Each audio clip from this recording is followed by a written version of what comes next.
Welcome to Your Seven Cents, a show for mission-driven entrepreneurs to evolve into unstoppable intuitive leaders. Listen to Terry and her guests as they share stories of being powered by angels and intuition to achieve their success. Now, let's unlock the power in you with your host, Terry Wildeman.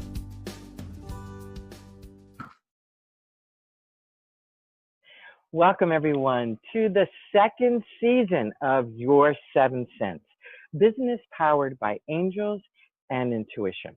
I'm your host, Terry Wildeman, and I love bringing phenomenal guests who have created success in their world by tapping into their heart, tapping into intuition, tapping into their guides, tapping into their angels.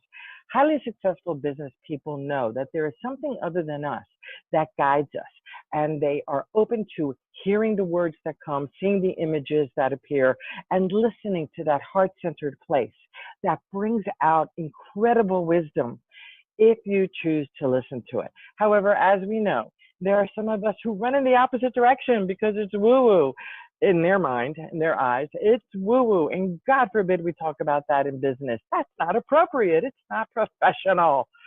Oh, and I'm here to debunk all of that, okay? And my guests debunk it all too. So they do. Today, I have a phenomenal guest, Daniel Gutierrez. He's a good friend, and hopefully, we'll be writing the foreword to my next book if we ever get there. I'm still waiting. We shall see. So am I. We shall see. It's like, oh, me too.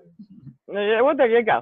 All right. So Daniel is an incredible human being. He's your classic leader and business professional who meets the standards of the show in terms of finding what it is that really makes business tick with his radical mindfulness. And that's the name of today's show, Radical Mindfulness. So I'd like to tell you a little bit about Daniel and how brilliant he is and what got him to this place of teaching, speaking, and coaching on radical mindfulness. So once a high-powered executive and in-demand consultant who graced the covers of Latin Business, Siphon, and Color magazines, Daniel realized that there was more to success than a seven-figure earning potential. And a lot of us get to that point. As president of Primer, is it Primer or Primer? Primer, okay. A prestigious national leadership organization and an advisor to the Department of White House personnel for the Obama administration, Daniel was a highly regarded and deeply revered leader. He was listed as one of the top 100 Hispanics in America. However, he decided to find fulfillment and dedicate the next chapter of his life to become a master of mindfulness. And during the past 10 years, he's led quests to the heights of Machu Picchu and to the depths of the Amazon and the top of the Himalayas. I mean, good Lord, the man's fit, okay? Though mindfulness is a lifelong practice, Daniel has become known for giving life-altering strategies in as little as 60 seconds. So, by listening to the show today, you may experience a life-altering experience. So, I'm not sure. I just heard an echo. I thought somebody else was talking. Okay. So, he appeared, I think this is really cool. In 2018, he appeared as a special guest for Michael Pascal, and he spoke on the stage on Carnegie Hall. I want to get on Carnegie Hall. I want to speak on that stage. He's a best-selling author, and he just released his 5th international best-selling book, Radical Mindfulness, the name of our show. Welcome to the show, Daniel. It is thank you. So wonderful to have you here. Daniel, you and I talk a lot about spirituality in the workplace, and you have really in the last 10 years experienced quite a journey, what I call the inward journey that leaders really need to take. Right. Because let's face it, phenomenal leadership starts with us. Yes. From within. It starts from the heart. So I'd love for you to share with my audience, your audience, what is radical mindfulness? Well, it's really not complicated. I guess everything in life is simple. We make it hard as human beings. But mindfulness, if you look it up in the dictionary, is just awareness. We can mindfully eat. We can mindfully walk. We can mindfully be in relationship with our significant other. And so in today's world, as you know, mindfulness has become quite the buzzword. You know, Oh, yeah. now you got commercials. They're mindful commercials, and everyone's using the buzzword. But there's one step further that I wanted the audience to understand is that mindfulness by itself does not work. You can be an aware alcoholic and not do anything about it. That's, you know, that's awareness.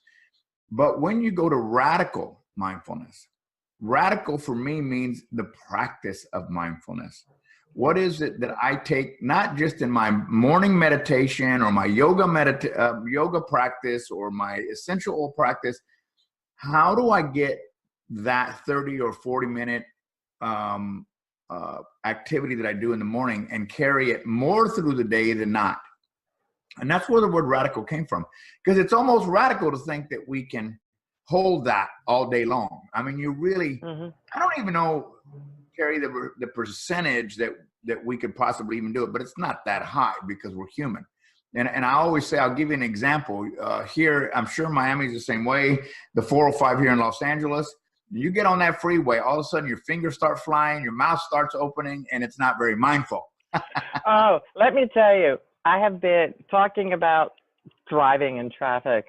You know, my primary home is in Newport, Rhode Island. I happen to be here in Miami. My second office is down here in Miami. And and I go to San Diego quite a bit, as you know, on the West Coast. I've never seen drivers like down here. My Miami friends, I'm sorry. I mean, the beep, beep, beep. Yeah. And just today, I was watching a row of cars stop. The person was taking a right-hand turn, and an old gentleman in a walker was crossing the street, and all of these people were beeping. No. Yes. Oh my gosh. Yes. Oh my gosh. People, and you know what? It happens all the time. I see this kind of stuff in here constantly.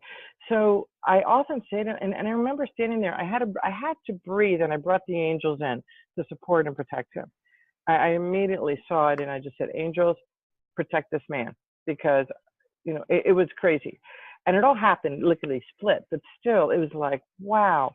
So when it comes to the insanity of life, when it comes to the driving with radical mindfulness, I know for myself, one of the things that I do to stay mindful is I've talked with you about my quick shift technique that I talk about in my book, where we shift into our hearts. And I know for me, it took a long time to remember to keep doing that. Yes. So can you talk about the habit of radical mindfulness and the steps that you take to remember? Yeah, that's the goal. And there's really one easy step that we can do that's easy to get us, as you were saying, get kind of centered, kind of radically mindful, and that is to remember to breathe before you act. You breathe before you act, because a lot of us react, excuse me, and then we're remorseful because we said something or did something we shouldn't have done. And so if we can take more breaths throughout the day, really before we talk to that employee, before we talk to boss, before we yell at the significant other, before we yell at our kids, I mean, really just stop for a minute and take a deep breath. That will begin the process of habit, as you said. And it takes, what is the number? I think 21 days to form a habit, something like that. Yeah, supposedly. Right, but it takes over 40 days to train the subconscious mind. Yeah. And it's the subconscious mind, it's the knee-jerk reaction part. It's just automatic, if that's what you use to fight or flight. And that's the part we want to train. So you want to just start where you can and don't beat yourself up if it doesn't work. But for leaders, this is imperative to good management. Absolutely. Because if we react to a situation before going inward to really, as you said, hear the guidance that will allow us to make more sound decisions, then we're just, you know, making decisions by knee-jerk reaction. And so I encourage people to learn to breathe more often, not just in their 10-minute meditation in the morning or whatever it is that they're doing. And do you agree or disagree that drama is a habit? Absolutely. Oh yeah. I think in my first book, I talked about being a drama king because I didn't know how to do life without drama. You know, Ah, I he just, admitted it here, folks. that's He right. admitted it here. It's actually wrote about it. But if things were too calm, I would create chaos because I knew how to swim in it. I knew how to swim in chaos, which is something that we as Hey. leaders need to really pay attention to. Sometimes we just don't know what to do when the company's doing well. So we go and break it. So we have something to do. And that's absolutely a wonderful, wonderful comment that you just made, because I think you're absolutely right there. I believe it's an addiction. It is. It's an addiction because you're becoming an adrenaline junkie, and especially for certain behavior styles, like high dominant behavior styles, they love controlling things. And if things are going well, what are they in control of? Exactly. Nothing. So they need to break it. So there's this fear of not being in control that gets in their way. The other thing is, and it just happened this morning. I was at a networking event early this morning. It was one of these 7 a.m. networking events where the full moon was still out. This beautiful full moon. Oh, it was so beautiful this morning. Yeah. And it was, it's jet black. It's 6 o'clock in the morning. I'm driving to this meeting, looking at this full moon, and I'm grounded and centered. And I walked in, and I connected with a couple of really phenomenal people. And this one woman kept saying, I have to deal with this person. I have to deal with that person. I got to deal with this person. I have to deal with this person. And what I said to her was, I love your comment on this, your perception on this. What I said to her was, the word deal with, you're making the people you're interacting with problems. Mm-hmm. What if you were to use the word work with this individual or work with that person instead, or a different word other than deal with? And she just sort of looked at me. She was very surprised when I said that. I said, well, it's ingrained in our language. We tend to use the word, I have to, need to deal with this, need to deal with that, need to deal with this person, that person. And I said, transform your language for a moment.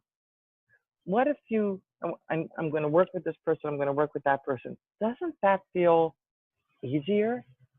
Yeah. So I love your perspective on that.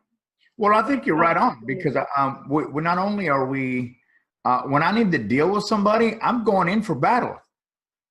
Exactly. Flat out, I'm going to deal with that person. I mean, I'm coming in to deal with you. And so you're already bringing into existence the very thing you probably don't want. And that's confrontation. That's confrontation. Exactly. And so, yeah, so being radically mindful is also being mindful of your thoughts. Being mindful of, and that was perfect what you said, because the thing that I look for when I'm working with people is what their internal dialogue is saying, right? Because their internal dialogue is never going to lie, because it's going to pop out like she did. I'm going to go deal with these people, and actually creating an energetic battlefield before she even walks in. Rather than what you said, which I love, is I get to work with this person. That's right. Right. I get to work with this person. I'm looking forward to finding a solution that works for us both. Yeah. That's different. But you're right. She was ready. She was getting herself ready for battle. She was. And she was a short, sweet, to the point, just, wasn't even aware that I was in a deep conversation with somebody else, and just charged in. It's a networking event, and just charged in and interrupted the conversation. And that's one of the things that I teach in networking is, where networking with leaders are concerned, is when you network, be mindful of what you're actually seeing and feeling. Go find somebody who's by themselves. Go find somebody who's by themselves and interact with them. So it was, the whole thing was rather interesting. And she was highly intelligent, very entertaining, loved everything she was talking about. And I'm sure I'm going to be connecting with her again. But from a radical mindfulness perspective, what other advice would you give her? Well, I teach people that, well, I would want to know what's the battle about, because it's got nothing to do with the people. It's got to do with her MO of life is, I've got to kick life's butt every day, or it's going to kick my butt. So I have to be ready to battle. And I think a lot of people in the past and that may be a little bit older are used to getting up and feeling like they've got a battle life. My mom used to say, aquí estoy en la lucha de la vida. I'm here to fight life. And I would say, why do you say that? Why do you want to fight all the time? Right? I just heard that today. Did you? Yeah. I just heard that today. I had estoy en la lucha. Estoy en la lucha. And for our English friends, la lucha is the battle, the fight. The fight. Yeah. And I'm like, really? Yeah. It's like, well, why does it have to be that? But I was the same way for a long time, Terry. I got up and I said, life is not kicking my butt today. Right. And so one time I was at a leadership conference and I got chosen to be the leader of leaders. And one of the practices they had us do was they led us up to the top of a mountain on a windy day and said, you're going to climb that 45-foot pole, telephone pole. And then when you get to the top, the base, it's only like this big, is loose and it spins. And you're going to stand up on that as if that wasn't enough already. If that wasn't enough already. And then when you finally stand up, now, mind you, this pole wasn't that big. It's a telephone pole.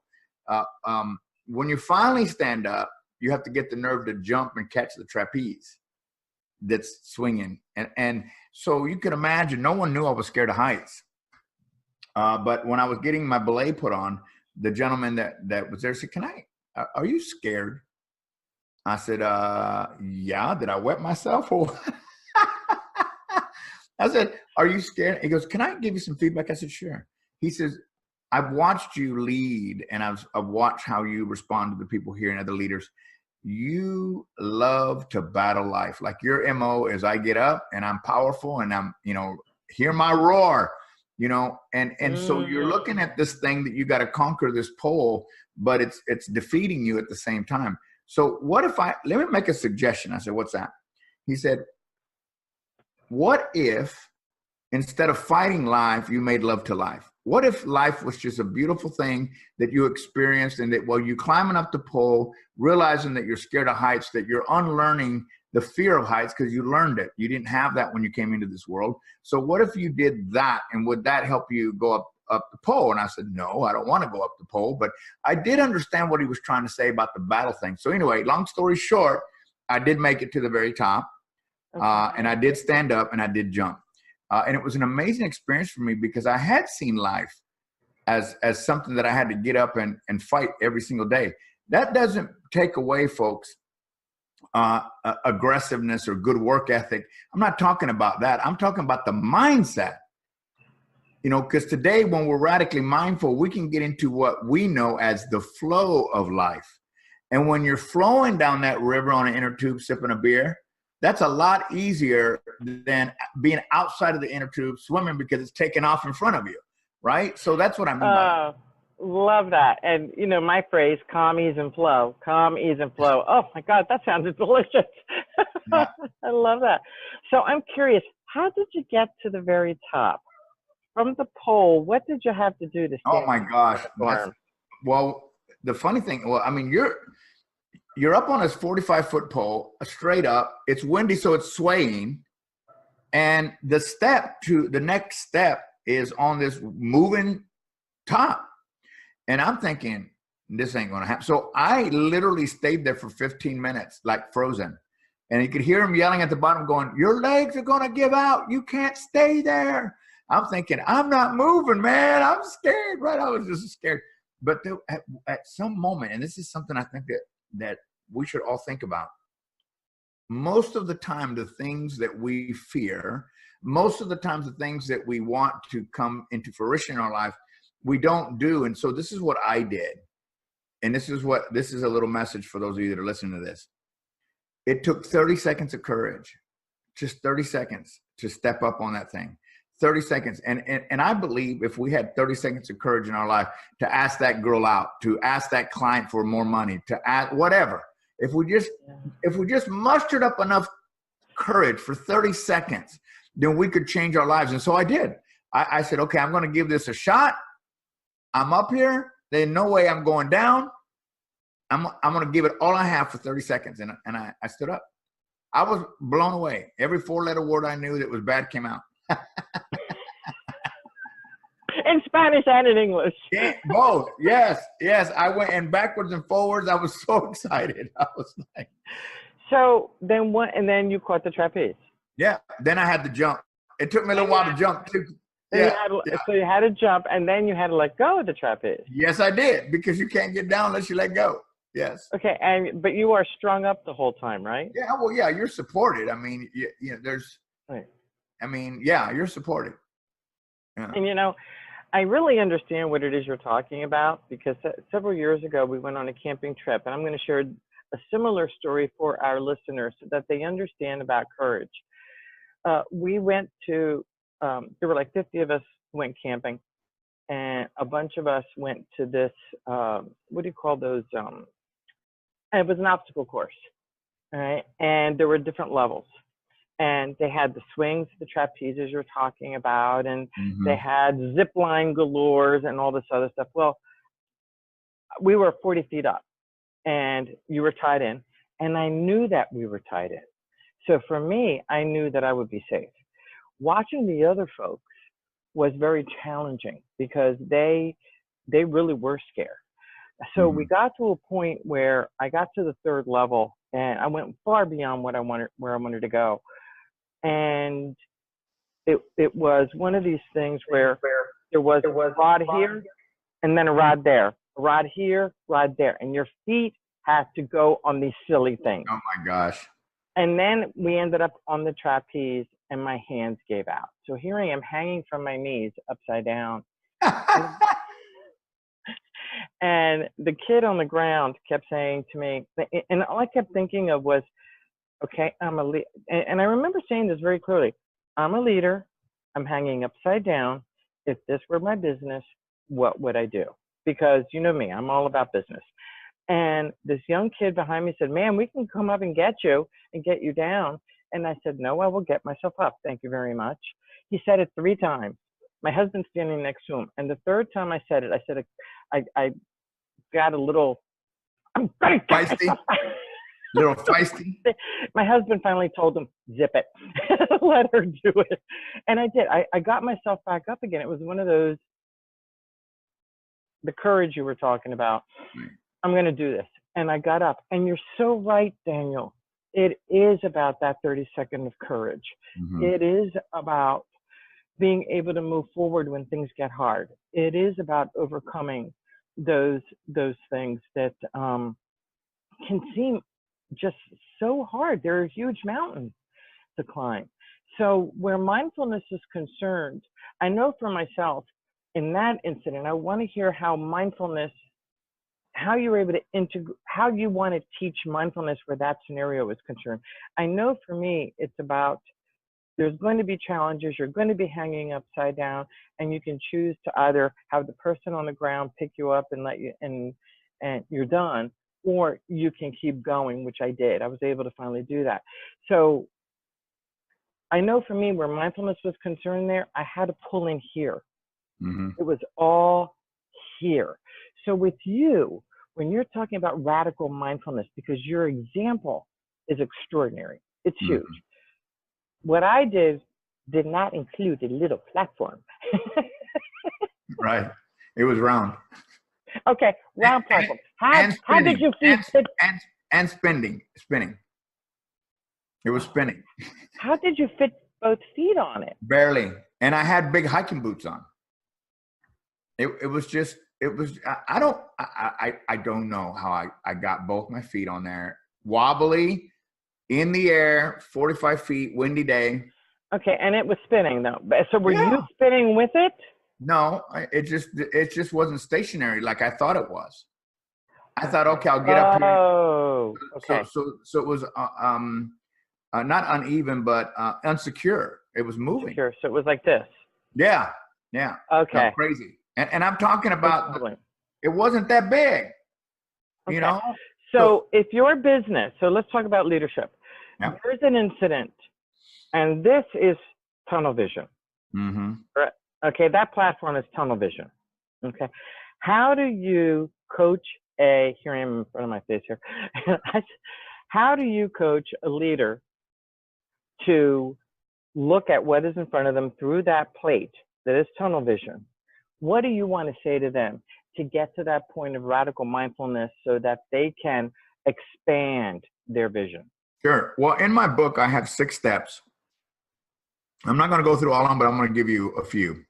The first step is get present, which we talked about already, either through breath, meditation, yoga, essential oils, whatever brings you back into the present moment. Then these next few questions are very important. And I think if you think about your situation and my situation, it's not any different than someone having tunnel vision or someone stressed out about, am I going to get the money to, whatever it is. Here are 3 questions that are very important.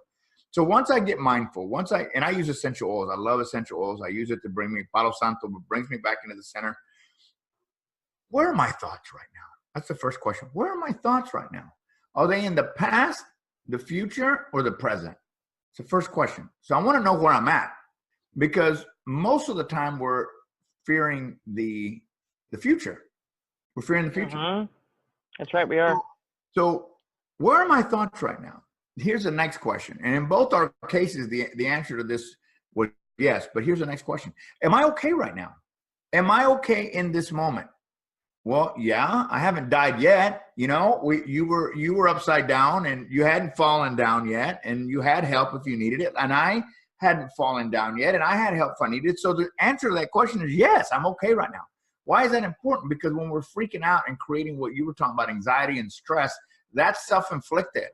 And when we get into that space, we're not good leaders. We're making decisions out of fear. And so I ask myself, am I okay right now? Yes. Okay. Most of the time the answer is yes. Then the next question is very important. Are the thoughts I'm currently having real? And have they ever been real? Well, I've never climbed that pole, so everything that I was fearing had never happened before. So again, I was making things up. And when we do that, we're acting out of a place that we have no power in, which is the future or the past. And so are the thoughts I'm having right now real? No. Have they ever been real? Well, no. Well, then what am I doing? I need to stay present. And then the next question is, okay, so is what I'm doing right now getting me closer or further from my objective? What is my objective? In my situation was to stand up on the round thing that was on the pole. So if I was sitting there in fear, holding on in an awkward position, by the way, how is that getting me closer to my goal? It's not. That's when I had to muster up that 30 seconds of courage. And that's the last one, act. Take that 30 seconds of courage and do something different. Call that client that you haven't called. Call that CFO or CDO or whoever it is and tell them that whatever it is. If you're in leadership and you follow this format, you're always going to make sound decisions based on the power you have, which is in the present. In the present moment, the whole premise of your show is intuition and leadership. And you can't access that anywhere but in the present. That's right. And you're so spot on with that. And I call it the I am. I know you in other conversation, we called it about the I am. In the present, you are in the bullseye of life. Right. When you are there. And I know for myself, people, they ignore their intuition out of fear. And I know you have ignored your intuition out of fear. Can you share a couple stories around that? Well, I think ignoring just simple things. I teach my son, I've been trying to teach him a little bit about intuition. And I said, when you're driving down the road and your intuition says you should go right, what do you do? This is a good muscle builder for intuition. Now, one time we were driving around and I said, Aaron, I really feel like I should go this way, but my ego saying go that way because that's what you always do. And I did, and ended up in a traffic jam. And my son says, you didn't listen to your intuition. Your intuition was guiding you, but you didn't do that, right? So I think throughout my life, there's been many times that my ego took over and said, no, I'm not going to listen to my intuition and say I'm sorry, or I'm not going to listen to my intuition and give in to that client. And it cost me. It cost me dearly. So I think that it's important that the interesting thing about intuition is people sometimes confuse intuition with monkey mind. They don't really know how to discern the difference in the two. I look at intuition and the way that I gauge whether it's really a message coming from the divine or if it's me is if I hear the message more than once. If I get the message more than 3 times, it's not me. It's not me. and then I act on it, right? I act, and I also do muscle testing. You know, that's helping the intuition. Okay, should I go? Should I not go? Yeah, and we if we do that more often in our lives, especially in our businesses, we'll make sound decisions. I mean, all of us, anybody who's watching here has made a great decision because they followed whatever you call it, intuition, a thought, whatever you saw, you acted on something that was bigger than you. It's something that you talk about, something bigger than you, an energy bigger than you, and you acted on that, and it was amazing. And then we go through that process, and we have a success, and then we blow it off.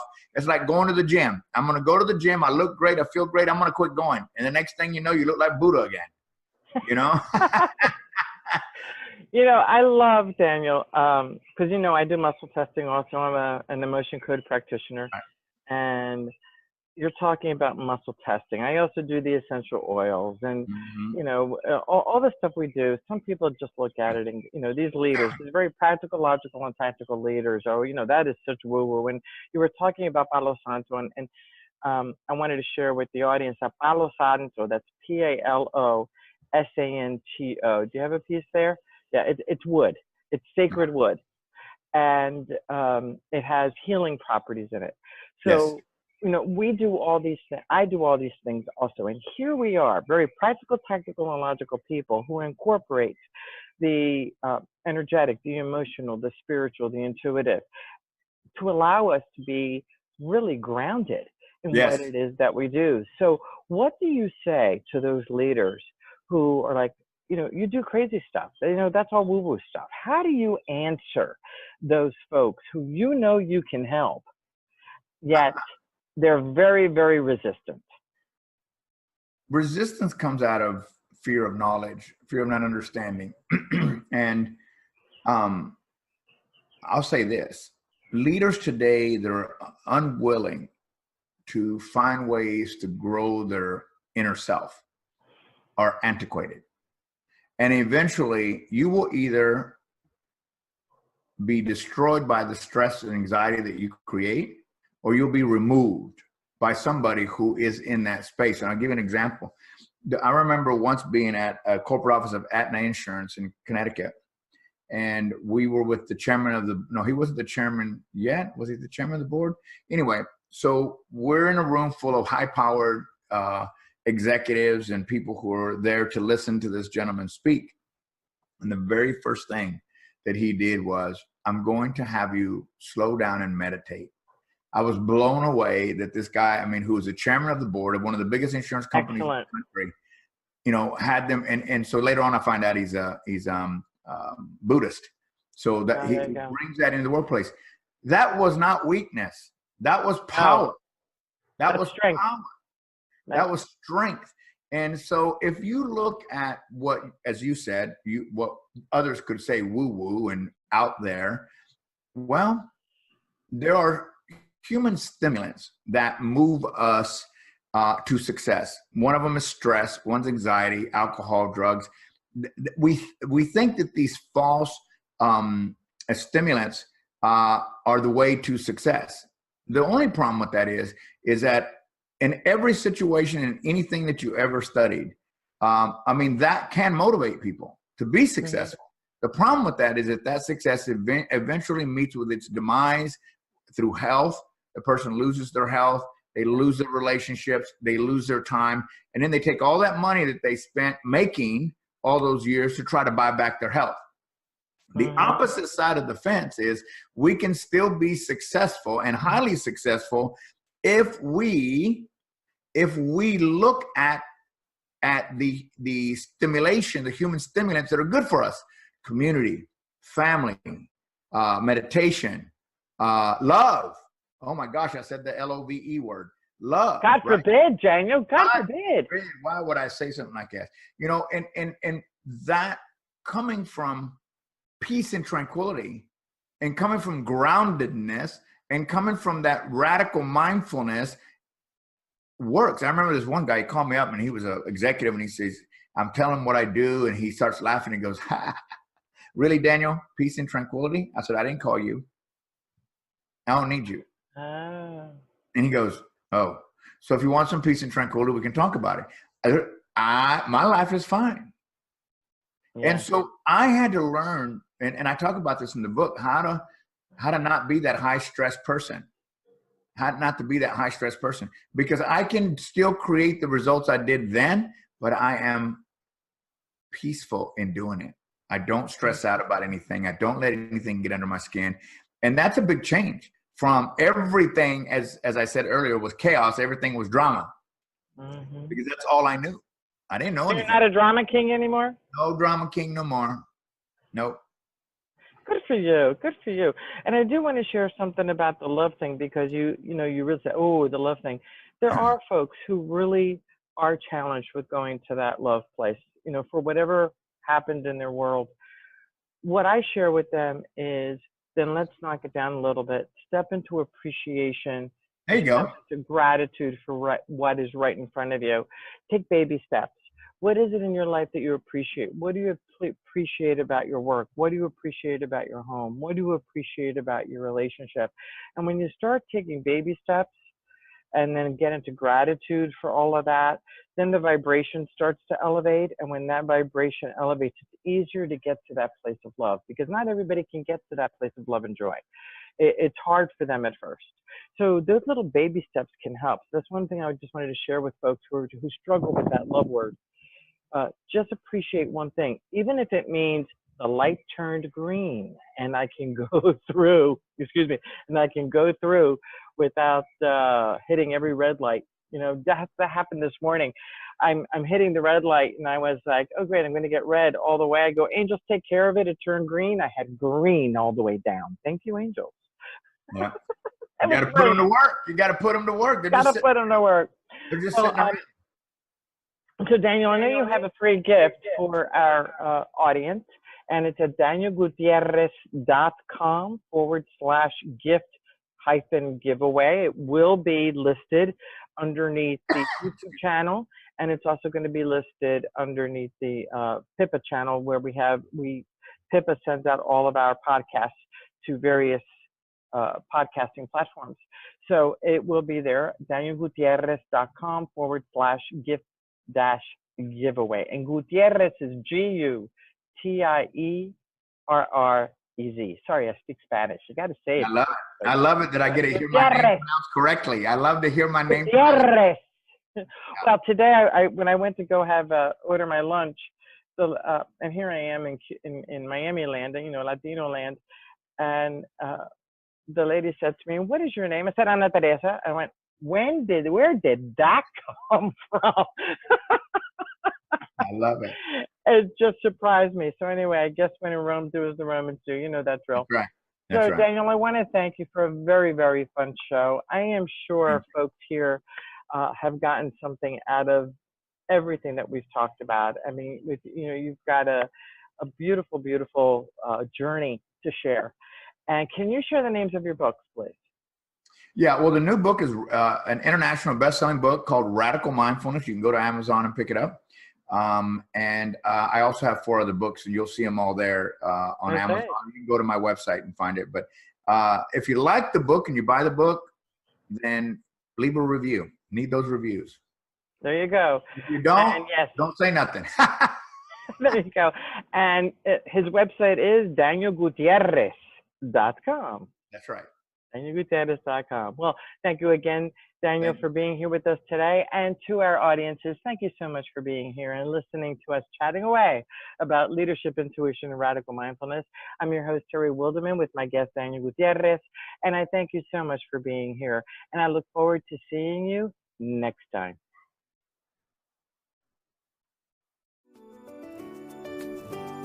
Unlock the power in you and elevate your 7 sense with our intuitive leadership training programs, masterminds, VIP days, and retreats.